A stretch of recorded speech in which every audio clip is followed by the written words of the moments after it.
US President Donald Trump has met with his Colombian counterpart Gustavo Petro at the White House. Donald Trump has previously called the Latin American president an illegal drug leader and threatened military action against the longtime ally. Mr. Petro has strongly criticised the Trump administration, accusing it of war crimes for launching attacks on alleged drug boats.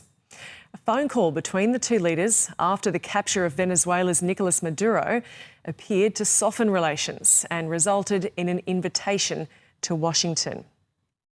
We got along very well. He and I weren't exactly the best of friends, but I wasn't insulted because I never met him. I didn't know him at all.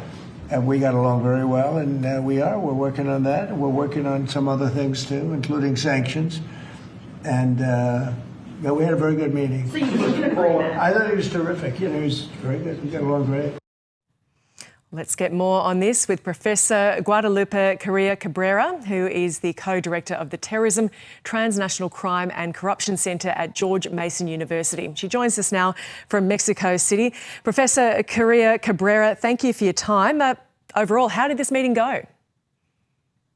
Well, it seems it went very well for President Trump and also for President Petro. Both of them described the meeting as very positive after big tensions. And it seems that the President of the United States has been able to make everybody align on his side. And when President Trump says that the meetings went well with leaders of different Latin American nations, that means probably that these leaders have abided by his rules. And this is what seems to be happening with President Petro. He pushes them to the limit, threatens them with sanctions, with taking the visas from them. But in the end, they have to do what he wants to. And this is what seems to have happened this time. We don't know really, something very specific about the agreements that they made. But at the same time, we know that they are in good terms. So what agreements have been made at this meeting?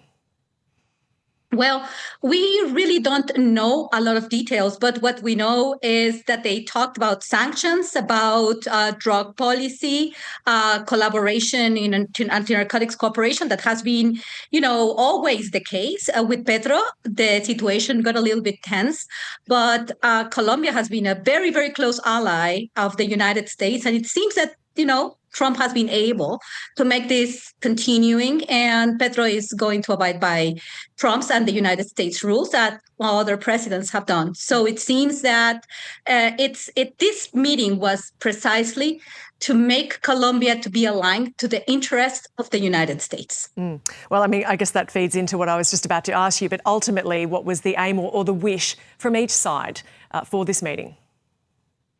It seems that both, that's why they described it as very positive. Petro was under big pressure from the Trump administration in several ways. Even, the accusations of drug trafficking or drug-related crimes, himself and his family. He doesn't want to see happening to him what happened with Maduro in Venezuela. So that was a big sign to other leaders in the hemisphere that if they want to be on the side of the United States, they will not have or face any retaliation or any problem. And it seems that Petro now is in the good side of Trump, and Trump wants to continue with, exercising what he wanted to do in the national security strategy, the Trump corollarium, America for the Americans, with regards to the Monroe Doctrine.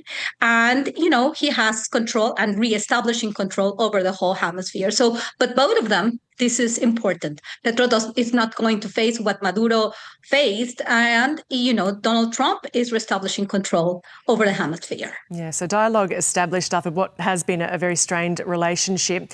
Just on Maduro, which you mentioned him there, but with what happened there, was there real concern about military action in Colombia or even that something similar could happen there to Gustavo Petro, I should say?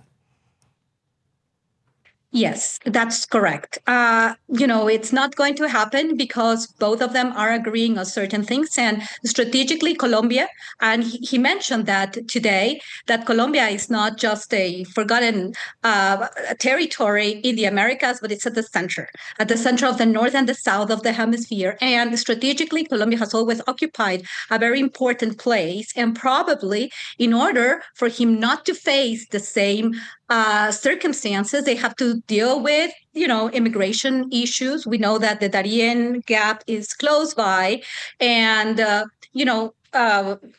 Colombia is a strategic territory and a place that has to be under control of the United States with regards to drug policy. So, in order for Colombia not to face that, and elections are near as well, and this sense of stability and the president of the United States being in good terms both with the left and right wing leaders of the hemisphere, that strengthens its position. So it's not going to be necessary to exercise any pressure over Colombia and its president before the elections in May 31st of this year.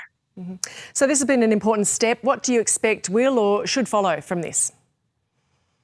Well, what has happened that, all the countries in Latin America are, also there's an issue that it's also very important for Trump, which is the lack of relationship of these countries with China, with Russia, with adversarial countries. So America is for the Americans. Trump corollarium would remain. And these countries are going to be far away from U.S. adversaries, particularly China, and they are going to be collaborating in different aspects: energy policy, drug policy, immigration policy, and all what is important for the United States and the Western Hemisphere, which is what is a priority right now. After the national security strategy and the defense security strategy of 2026.